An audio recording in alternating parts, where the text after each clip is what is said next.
같이 보실 말씀은 욥기서 23장 말씀을 보겠습니다. 욥기서 23장입니다.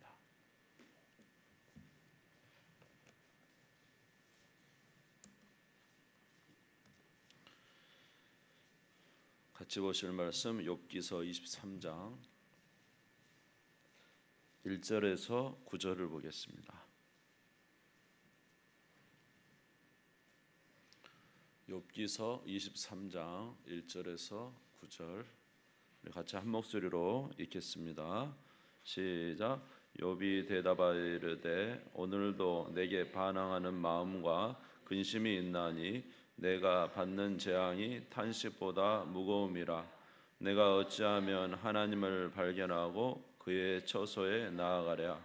어찌하면 그 앞에서 내가 호소하며 변론하는 말을 내 입에 채우고 내게 대답하시는 말씀을 내가 알며 내게 이르시는 것을 내가 깨달으랴. 그가 큰 권능을 가지시고 나와 더불어 다투시겠느냐? 아니로다. 도리어 내 말을 들으시리라.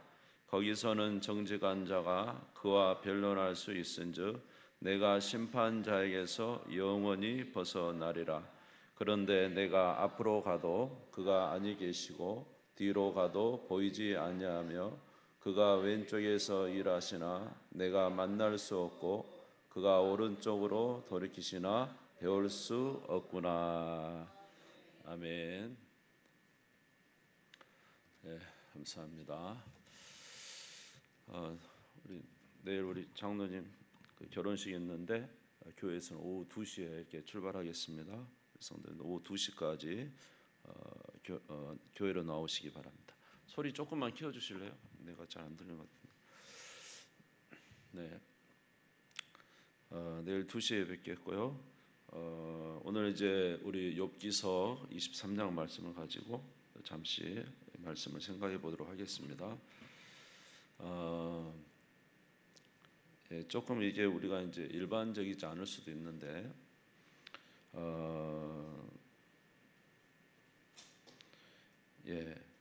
성경에 보면은 하나님께서 그의 백성들을 떠나 계시는 것 같은, 떠나시는 것 같은 그런 내용들이 좀 있습니다.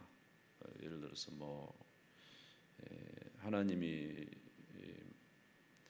시험하신다 이렇게 표현도 되겠지만, 특별히 하나님이 그를 떠나서 그에게 정말로 믿음이 있는가 없는가 이제 확인하기 위해서 떠나신다는 표현들이 있고, 그것으로 이제 하나님의 사람들을 이게 하나님께서 좀 분별한다 그럴까요? 그렇게 하시려고 하는 그런 내용들이 있어요. 예를 들어서 역대하 32장 31절에 보면 히스기야가 아수르와의 전쟁에서 이제 승리하고 그가 이제 병이 들었다가 이제 병이 낫게 됩니다. 그럴 때 먼 바벨론에 이제 사신이 오죠. 바벨론에서. 그래서 이제 히스기야의 전쟁의 승리와 그 병에서 이제 나음을 보고 이제 축하하러 왔죠. 그런데 이제 그때 표현에 뭐라고 하냐, 하나님이 히스기야를 떠났다 이런 표현이 있습니다. 역대하 32장 31절 한번 보시겠습니다. 그러나 바벨론 반백들이 히스기야에게 사신을 보내어 그 땅에서 나타난 이적을 물을 때 하나님이 히스기야를 떠나시고 그의 심중에 있는 것을 다 알고자 하사 시험하셨더라. 하나님이 누구를 떠났다고요? 히스기야를 떠나고 히스기야의 심중, 마음 안에 있는 것이 무엇인지 알고자 하셨더라. 시험하셨더라. 근데 이제 여지없이 이제 걸렸죠. 바벨론에게 뭘 다 보여줍니까? 내탕고, 무기고 다 보여주죠. 그래서 이제 참 그 히스기야에게 하나님께서 좋지 않은, 히스기야에게 달갑지 않은 말씀을 주셨는데요. 이렇게 하나님께서 그들을 떠나시고 시험하실 때가 있다는 거죠. 또 예를 들어서 다윗이 이제 그 인생의 마지막쯤에 사무엘하 24장에 보면은 다윗에게 악한 영이 역사하여서 인구를 조사하게 하는 거예요. 인구를 조사하게. 그런 내용이 있어요. 근데 그때도 하나님께서 다윗에게 역사하신 게 아니라 악한 영이 역사하시도록 그냥 뒀습니다. 두고 다윗이 어쩐가 이렇게 봤는데 역시 다윗이 욕심이 있었죠. 그 안에 그 자기 군사를 계수함으로 인해서 하나님을 의지하기보다는 결국 이제 세상에 있는 것들을 의지하는 것이 드러났죠. 그래서 이제 뭐 7만 명인가가 죽고 뭐 그런 내용 혹시 아십니까? 아시는구나. 다행입니다. 그런 내용도 있고 또 하나는 예를 들어서 이제 아브라함에게 창세기 22장에 보면은 갑자기 하나님이 나타나셔서 네가 백세에 난 아들을 저 모리아 산에 가서 바쳐라. 그 말씀하시고 하나님은 사라지셔요. 이제 온리 누구? 아브라함 혼자 이제 결정을 해야 됩니다. 그러니까 이제 거기 3일 길을 가는 모든 과정들 그런 내용들이 있죠. 그러니까 우리가 이런 것을 통해서 볼 때 하나님께서 그의 백성들에게 물론 참 계속적인 역사를 하시지만 때때로 그냥 두실 때가 있다는 거죠. 근데 이제 오늘 욥기서 같은 경우를 보면은 정말로 이 욥기서에는 욥이 엄청난 고통을 당하잖아요. 근데 욥의 그 모든 그 욥기서를 읽다 보면은 딱 그 한 가지예요. 욥은 누구를 만나고 싶으냐 하냐면 하나님을 만나고 싶어요. 그래서 하나님 앞에 나에게 왜 이런 고난을 주셨는지 물어보고 싶은 거예요. 근데 아무리 하나님을 기다려도 하나님이 만나 주시지 않아요. 심지어 나타나시지도 않아요. 아무리 찾아도 안 계세요. 그래서 오늘 여기 이제 23장 8절에서 9절에 보면은 이 말이 그 말이 아니겠습니까? 8절 9절 보시면 그런데 내가 앞으로 가도 그가 아니 계시고 뒤로 가도 보이지 아니하며 그가 왼쪽에서 일하시나 내가 만날 수 없고 그가 오른쪽으로 돌이키시나 배울 수 없구나. 하나님을 아무리 찾아도 만날 수가 없다는 것입니다. 저는 여러분 혹시 그 교회 오빠 이관희인가? 혹시 그런 영상 보셨어요? 좀 기독교 영상도 좀 보시고 여기 보면은 이 집사님인가 이관희 집사 맞아요. 근데 이분이 이제 그 암에 걸리잖아요. 암 투병을 그대로 영상을 찍은 거예요. 그래서 이제 이 사람이 암이 오는데 자기는 암에게 지지 않겠다. 무엇으로? 믿음으로 이걸 이겨내겠다. 심지어 죽음도 받아들이겠다. 근데 뭘 놓지 않겠다? 하나님은 놓지 않겠다. 그리고는 하는데 또 겹겹이 자기 와이프도 암이 걸려요. 혈액암인가? 뭐 이렇게 걸려요. 이게 이제 부부가 암이 걸려가지고 그런 내용들이 있는데 이제 여기 이제 교회 오빠 이관이 여기 볼 때 참 좀 대단하더라고요. 저도 눈물을 흘렸는데 마지막까지 하나님을 붙들어요. 마지막까지. 그런데 좀 이상한 것이 한 곳이 나와요. 그게 뭐냐면 그가 이제 죽기 얼마 안 남았어요. 며칠 남았나? 한 이틀 남았나? 아니면은 죽기 하루 전인지 모르겠는데 그가 완전히 이제 그 피골이 상접해 가지고 이제 완전히 죽을 그런 상황이잖아요. 이제 그런 상황인데 뭐라고 하냐면 거기서 말하기를 딱 갑자기 죽으면서 너무 고통스러우니까 간암인가 그런데 너무 고통스러우니까 그러다가 딱 갑자기 일어나서 뭐라고 하냐면 아무것도 느껴지지 않는데 그러니까 뭐냐면 하나님이 느껴지지 않는데 하나님이 보이지가 않고 느껴지지 않고 아무것도 느껴지지 않는다는 거예요.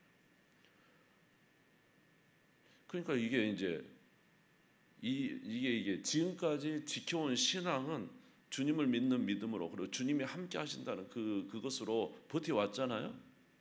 죽음도 그것으로 이겨내려고 한 거 아니에요, 사실은. 그런데 죽음을 코앞에 두고 아무것도 느껴지지 않는다. 그래서 이제 그것을 보고 아니 그럼 지금까지 하나님이 함께 하심으로 죽음도 이렇게 맞이하고 심지어 이렇게 욥처럼 믿음을 지키려고 하는데 하나님이 느껴지지 않는다면 이게 뭔가 이제 거기서 참 되게 이제 의아한 질문들이 생겼었습니다. 저한테도. 근데 이제 제가 어떤 이제 잠깐 세미나를 이제 참여하는 가운데 거기 이제 커피숍에 보니까 기독교 서적이 이 책이 있더라고요. 책이 있더라고요. 그러면서 그 책을 딱 폈는데 그 부분이 나와서 읽었는데 이제 뭐라고 돼 있냐면 뭐라고 하냐면 그 영상을 찍은 기자가 이 부분은 쓰고 싶지 않았대요. 지금까지 하나님을 의지하고 왔던 이 사람이 마지막에 하나님이 느껴지지 않는다. 이거 어떻게 쓰냐? 그래서 이제 쓸까 안 쓸까 하다가 자기가 이제 그래도 이게 썼는데 그런데 거기서 뒤에 무엇이 이제 거기에 붙었냐 하면 야 이거는 하나님의 은혜지 않을까. 그러니까 이관익 이 집사가 느낀 게 예수님께서 십자가에서 누구와 단절? 하나님과의 단절 같은 단절을 느낀 거 아니냐 이렇게 써놨더라고요. 이제 어느 구절이냐면 마태복음 27장 45절 46절에 이게 써 있어요. 한번 볼까요? 같이 읽겠습니다. 시작. 제 육시로부터 온 땅에 어둠이 임하여 제 9시까지 계속되더니 제 9시쯤에 예수께서 크게 소리질러 이르시되 엘리 엘리 라마 사박다니 하시니 이는 곧 나의 하나님 나의 하나님 어찌하여 나를 버리셨나이까 하는 뜻이라. 예수님도 죽음 앞에서 뭘 느꼈냐면 단절을 느꼈어요. 누구와의 단절? 아버지와의 단절. 그래서 엘리 엘리 라마 사박다니 나의 하나님 나의 하나님 어찌하여 나를 버리셨나이까. 아마 이 사람도 바로 그 예수님의 십자가에서 단절을 이제 맛보게 하신 것이 아닌가. 이제 그런 그 기자의 이제 그것을 적은 걸 보면서 제가 마음에 콩 다가온 게 있었어요. 그렇구나. 예수님의 십자가. 여러분 예수님이 십자가에서 그 달리셨을 때 우리는 뭐 채찍 맞으시고 피 흘리시고 육체적 고난 받으신 부분에 대해서 생각하지만 사실은 예수님의 진짜 큰 고통은 하나님 성부 하나님과의 단절입니다. 이게 하나님과 관계가 끊어져 버린 거예요. 그 순간만큼. 원래 삼위 하나님은 영원토록 분리되지 않습니다. 네? 삼위 하나님은 영원토록 공존하시는 분이시거든요. 근데 십자가상에서 누구 때문에? 저와 여러분 때문에 성부 하나님과 성자가 지금 분리가 돼가지고 성부가 성자에게 우리의 모든 죄값을 다 쏟아붓는 거예요. 근데 그 순간에 예수님이 느낀 게 뭐냐면 엘리 엘리 라마 사박다니 나의 하나님 나의 하나님 어찌하여 나를 버리셨나이까. 그러니까 그 고통이 어마어마하죠. 여러분들도 인생을 살아가다가 진짜 고통이 좀 느껴질 때가 있으세요? 근데 진짜 고통은요 하나님이 느껴지지 않을 때예요. 다른 말로 하면 하나님이 잘 믿어지지 않다가 느껴지지 않고 뭔가 하나님이 나를 떠나신 것 같을 때, 이럴 때는 정말 우리의 육체의 어떤 고통을 넘어서서 영혼의 진정한 고통이 찾아오게 되는 거죠. 그래서 여기 보면 이 집사님도 그런 고통을 느끼셨다는 거죠. 자, 그러면 문제는 우리가 이러한 것을 느낄 때 어떻게 해야 하느냐라는 것입니다. 어떻게 해야 하느냐. 근데 그 모범은 바로 예수님에게서 찾을 수가 있겠죠. 예수님께서 십자가에서 그런 고통을 느끼실 때, 그런 고통을 느끼셨는데 어떻게 했습니까? 끝까지 누구를 신뢰하죠? 십자가에서 끝까지 누구를 신뢰해요? 하나님을 신뢰해요. 어떻게까지? 죽기까지. 죽기까지 하나님을 신뢰해요. 예수님이. 그런 단절 속에서 나의 하나님 나의 하나님 어찌하여 나를 버리셨나이까 이렇게 하면서도 끝까지 누구를 신뢰해요? 하나님을 신뢰해요.